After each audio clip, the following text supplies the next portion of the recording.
And as we look ahead to next week, an out-of-state nonprofit claiming that some of the victims didn't get enough support from the group in charge of distributing those donations. Investigates has been digging into those claims. Nora Hogan joining us now in the studio. And Nora, first, can you remind us of how the funds were actually distributed? Well, Megan, John, in the wake of the mass shooting, people from all over the country wanted to help. They wanted to donate to the victims.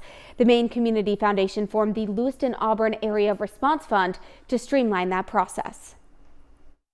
5 weeks, 6 weeks, I tried to go back to work, and I can remember getting up to go to work and making it to a parking lot a mile from my house. And when I started work, I think I was in that parking lot for 5 hours.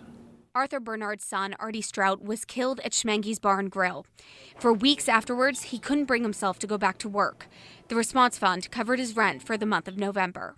It kind of means a lot when you have 3 teenagers in the home and, you know, a baby and a mother and a handicapped adult, and you're working and taking care of all these people and going through everything.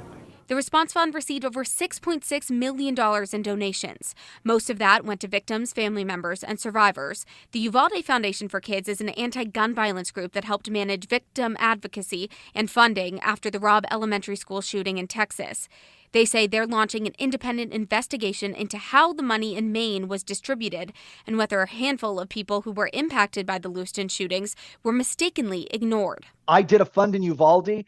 I've never worked with those people, and I can't say anything about to support their credibility. So I just don't know. I don't even know what they have to do with this. That's Jeff Dion. He's the director of the Mass Violence Survivors Fund. He helped with the Response Fund in Maine and says that they use a rigorous vetting process and that everyone who applied for money and who qualified received it.